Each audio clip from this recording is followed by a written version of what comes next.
आमर गुरु भाई मैंने सी तो सब अलग प्रकार ना सी सब फिल्म स्वर गुरु को भजन को सी सब फिल्म स्वर बोलती कहिली तो ते बुझाई बाया मो कथा मानिलु नाही भव माया फांदे पड़ी वृथारे होइलु बाई नरक को नेब टाणी एहा तू रखी था जाने गुरु वाक्य तत्ववाणी सूक्ष्म सूत्रे रह ध्याये कहिली तो ते बुझाई बाया मो कथा मानिलु नाही बब माया फांदे पड़े वृथारे होइलु बाई अबना मंदिरे पस अविनाशी नाम घोष लगी नित्य राहास सेठारे देखी बुझाए कहिली तो ते बुझाए बाया मो कथा मानिलु नाही बब माया फांदे पड़ी वृथारे होइलु बाई 12-12-24 को संहारी त्रिकुटे ताकू तही जोखी अष्टांग को नवरुंधी पजाई कहिली तो ते बुझाई बाया मो कथा मानिलु नाही भव माया फांदे पड़ी वृथारे होइलु बाई गला ओइला कुस्मर रहिला ठाबकु धर देखिले मूर्ति किशोर सबु पाप जीव धोए कहिली तो ते बुझाए बाया मो कथा मानिलु नाही भव माया फांदे पड़ी वृथारे होइलु बाई कहे दया निधि देव श्री गुरु चरणे भाव लगाई वायु सूत्र रे वायु टांगी दामे रहे कहिली तो ते बुझाए बाया मो कथा मानिलु नाही भव माया फांदे पड़े वृथारे होइलु बाई फिल्म स्वर गुरु बसते गुरु कौन ता फिल्म कौन अफिल्म कौन भल कौन मंद कौन ताकर किसी ना सी कहते हृदय प्रेम को देखते गीत बोला चली गीत बोला चला मो निज जन्मित माँ बो जी से घर द्वार मुहर बसी कौन मन गला से सरला कम से बुली आसली पचार बो तू मत छाड़ून कहीं तू सीना गोटे माँ मत कोटे माँ अपेक्षा कर सी कहीं बुझे सी तो पुराणा काल लोक से कथा बुझीपार नहीं गुरु बसचंती गोटे पिंढा 2 फुट खंड उच्चा हम से सप खंडे पड़े गुरु बसचंती तले सब शिष्य मैंने बसचंती आजन्म ब्रह्मचारी सेठू आमर मो बो बस बाँ पटरे भाई बड़ भाई बस डाण पटरे मु मझे बसी ठाकुर चाहिदे चाहिए कहले तू कहीं मन दुख कर मो बो को कहले तार ज्ञान हम बुद्धि हम भक्ति हम देदेले 3टा जिनस सी देले ज्ञान हम बुद्धि हम भक्ति हम दिन बाटी मठे अच्छी पाखे 5 वर्ष रही कहले आई दयाटा मूर्ख कौन जानी एवठू बाहर हाथ मारदे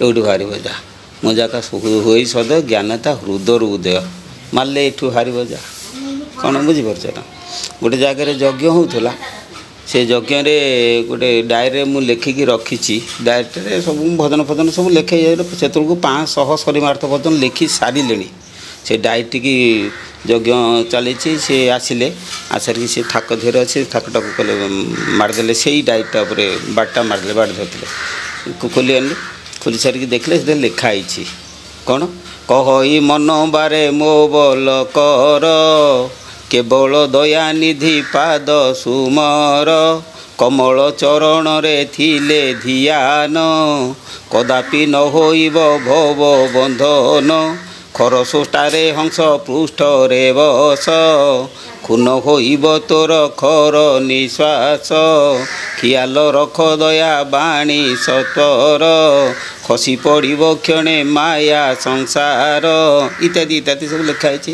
ସେ 34ଟାକୁ କ ଠାରୁ କ୍ଷ ପର୍ଯ୍ୟନ୍ତ ଲେଖା ହେଇଛି ନା, ତାକୁ ପୁରା ଧରି ଫଟର କିଡ଼ି ଚିରିଦେଲେ। ଚାଲ ସେ ଚଉଠୁ କହିଲେ ଏ ସାଲାଟା ଜ୍ଞାନୀ ହେଇଗଲାଣି ଆଉ, ଏହା କହିଦେଇକି ତାକୁ ଜଣକୁ କହିଲେ ଚିରି ଚାରି ଦେଇ କହିଲେ ସେ ଯେଉଁ ଟ୍ୟୁବୱେଲ୍ ମୂଳେ ଯେଉଁ ପଙ୍କ ଅଛି ସେଥିରେ ମାଡ଼ିଦେ। ପଙ୍କ ଧରେ ମାରିଦେବେ। ମାରି ଦିଅନ୍ତୁ, ମୋ ମୁଣ୍ଡ ତ କମ୍ପ୍ୟୁଟର, ସେ ମାରିଦେଇ ସାରିଲା ପରେ ପୁଣି ଲେଖିଦେବି। ଏମିତି ମନେ ମନେ ଭାବିଲେ ଆଉ। ଯଜ୍ଞ ସରିଗଲା ପରେ ସିଏ ଯାଉଛନ୍ତି ରିକ୍ସାରେ, ଯାଉଛନ୍ତି ସେଠି ସିଏ ମୋତେ ଡାକିଲେ।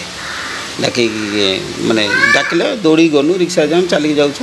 କହିଲେ ପାଦ ଥ, ସତ୍ୟ ସତ୍ୟ ସତ୍ୟ ତ୍ରିବାର ସତ୍ୟ, ଲେଖିବି ନାହିଁ। ଆଉ କ'ଣ କରିବି ନା ଦେଖିବି। ଦେଖିବି କହିଲେ କହ, ଲେଖିବି ନାହିଁ ଦେଖିବି। ହଁ ମୁଁ ଦେଖିବି, ସରିଲା କାମ, ସେ କଥା ସରିଗଲା। ଏଇଭଳି ପ୍ରକାର ହିସାବରେ ସେ ତାଙ୍କର ଯାହା ଦେବା କଥା ତାଙ୍କର ଦେଲେ। ସାକ୍ଷାତରେ କୌଣସି ତାଙ୍କ ସହିତ ଆମର ଆଲୋଚନା କିଛି ହେଇନାହିଁ, କ'ଣ ବୁଝିପାରୁଛ ନା। କିନ୍ତୁ ସିଏ ହେଉଛି ବଡ଼ ପରମ ପୁରୁଷ, ସିଦ୍ଧ ସଦ୍ଗୁରୁ, କ'ଣ ବୁଝିପାରିଲେ ନା। ଆଉ ସେଇ ଯେଉଁ ମହାପୁରୁଷ, ତାଙ୍କ ହୁକୁମ ହେଉଛି ଆଜ୍ଞାରେ ଚଳୁଛି ବ୍ରହ୍ମାଣ୍ଡ ସାଗରମୟ ନବଖଣ୍ଡ। ସେ କହିଦେଲେ ମାନେ ହେଇଗଲା, ଆଉ ତୁମକୁ କହିବାକୁ ପଡ଼ିବନି। ସେ କହିଦେଲେ ମାନେ ତୁମର ହେଇଗଲା, ବାସ୍ ହେଲା କାମ। କ'ଣ ବୁଝିପାରୁଛ? ଭଗବାନ କାହାକୁ କୁହନ୍ତି କୁହ? ତୁମେ ତ ଏ ବିଷୟ ସବୁ ଦେଖୁଛ, ଭଗବାନ ବୋଲି କାହାକୁ କୁହନ୍ତି କୁହ? ଭଗବାନ କହିଲେ କେବଳ ଜ୍ଞାନକୁ ବୁଝାଏ, ବୁଝିଲ। ଭଗବାନ ହେଉଛନ୍ତି ସ୍ୱୟଂ ଜ୍ଞାନ। ଏ କଥାଟା ଆମେ କହୁନୁ, ଶ୍ରୀମଦ୍ ଭାଗବତରେ ସିଧାସଳଖ ଶ୍ଲୋକ ଲେଖା ହେଇଛି। ପୁରୁଷ ସ୍ୱୟଂ ଜ୍ଞାନ ବୋଲିକି, ପୁରୁଷ ସ୍ୱୟଂ ଜ୍ଞାନ ଲେଖା ହେଇଛି ସେ ଶ୍ଲୋକରେ। ପୁରୁଷ ହେଉଛନ୍ତି ନିଜେ ଜ୍ଞାନ। ଆଉ ନିଜେ ଜ୍ଞାନ ହେଉଛି ପୁରୁଷ। ଆମର ଜ୍ଞାନ ହେଇଗଲେ ପୁରୁଷଙ୍କର ଉପଲବ୍ଧି ହେଇଯିବ। ହଁ, ତାହେଲେ କେଉଁ ଜ୍ଞାନ? କେଉଁ ଜ୍ଞାନ? ଦେଖିବା, ଶୁଣିବା, ଶୁଙ୍ଘିବା, ଚାଖିବା, ଛୁଇଁବା ସବୁ ହେଉଛି ଗୋଟେ ଗୋଟେ ଅନୁଭବ ଜ୍ଞାନ। ମୁଁ ଦେଖିଲେ ମୋତେ ଗୋଟେ ଜ୍ଞାନ ଆସିବ ନାହିଁ କି? ଶୁଣିଲେ ଗୋଟେ ଜ୍ଞାନ ଆସିବନି, ଶୁଙ୍ଘିଲେ ଜ୍ଞାନ ଆସିବ, ଛୁଇଁଲେ ଜ୍ଞାନ ଆସିବ, ସ୍ୱାଦ ଅନୁଭବ କଲେ ବି ତୁମର ଗୋଟେ ଜ୍ଞାନ ଆସିବ। ପଞ୍ଚ ଇନ୍ଦ୍ରିୟରେ ସେ ଜ୍ଞାନ, ୟାକୁ କହୁଛି ଇନ୍ଦ୍ରିୟ ଜ୍ଞାନ। ଏଇ ଜ୍ଞାନ ଗୁଡ଼ାକ ହେଉଛି ମିଥ୍ୟା ଜ୍ଞାନ, ଏଗୁଡ଼ା ସବୁ ବାହ୍ୟ ଜ୍ଞାନ। କିନ୍ତୁ ତାକୁ ଛାଡ଼ିକି ଆଉ ଗୋଟେ ଜ୍ଞାନ ଅଛି, ସେ ଜ୍ଞାନ ହେଉଛି ଅନ୍ତର୍ଜ୍ଞାନ। ସେ ଅନ୍ତର୍ଜ୍ଞାନର ନାମ ହେଉଛି ଆତ୍ମା, ପୁରୁଷ, ଜ୍ଞାନ। ଆତ୍ମା, ପୁରୁଷ, ପରମାତ୍ମା ସବୁ ସେ ଜ୍ଞାନର ଗୋଟିଏ ଗୋଟିଏ ନାମ।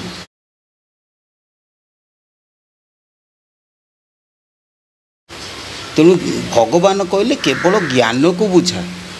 ତେଣୁ ଯେଉଁ ଲୋକର ଜ୍ଞାନ ନାହିଁ, ଭଗବତ ପ୍ରାପ୍ତି ହୋଇପାରିବନି। ଜ୍ଞାନ ଅର୍ଜନ କଲେ ହିଁ ଭଗବତ ପ୍ରାପ୍ତି ହେବ। ବିଶ୍ୱ ବ୍ରହ୍ମାଣ୍ଡରେ ଯେତେ ପ୍ରାଣୀ ଅଛନ୍ତି ସମସ୍ତେ କେବଳ ଜ୍ଞାନକୁ ସମ୍ମାନ ଦିଅନ୍ତି। ନା ମିଛ ମୁଁ କହୁଛି? ସବୁ ଲୋକ ଜ୍ଞାନକୁ ସମ୍ମାନ ଦିଅନ୍ତି, ଅଜ୍ଞାନକୁ ସମ୍ମାନ କେହି ଦିଏ ନା। ଅଜ୍ଞାନକୁ ଅସମ୍ମାନ ଦିଅନ୍ତି, ଜ୍ଞାନକୁ ସମ୍ମାନ ଦିଅନ୍ତି। ତେଣୁ ଆମର ପ୍ରଥମେ ଜ୍ଞାନ ଅର୍ଜନ କରିବା ଦରକାର।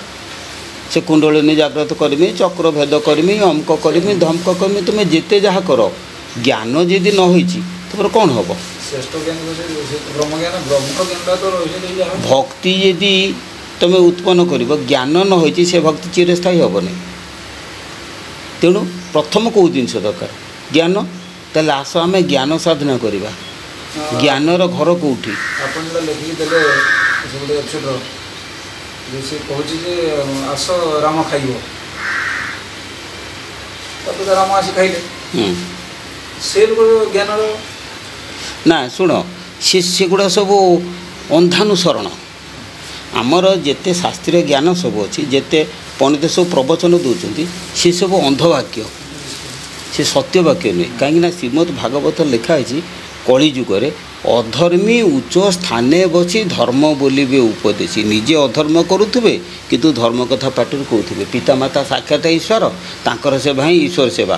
ପାଟିରେ କହିଦେଇ ଆସିଲେ ନା, ତାଙ୍କ ଘରେ ଯାଇ ଦେଖିଲେ ବାପା ମାଆକୁ ଅଲଗା କରିଦେଇଥିବେ। ଏଇଟା କଳିଯୁଗରେ ହେଉଛି ନା ନାହିଁ? ତେଣୁ ଉଚ୍ଚାରଣ ଶୁଦ୍ଧ ଦରକାର ନାହିଁ, ଆମର ଆଚରଣ ଶୁଦ୍ଧ ଦରକାର। ଆମେ ଆଚରଣ କରିବା, ଯେଉଁ ପ୍ରାକ୍ଟିକାଲ ବାଦରେ ଠିକ୍ ଜ୍ଞାନ ଗୁଡ଼ାକ ତୁମେ ଆଚରଣ କରିବା ହେଲା।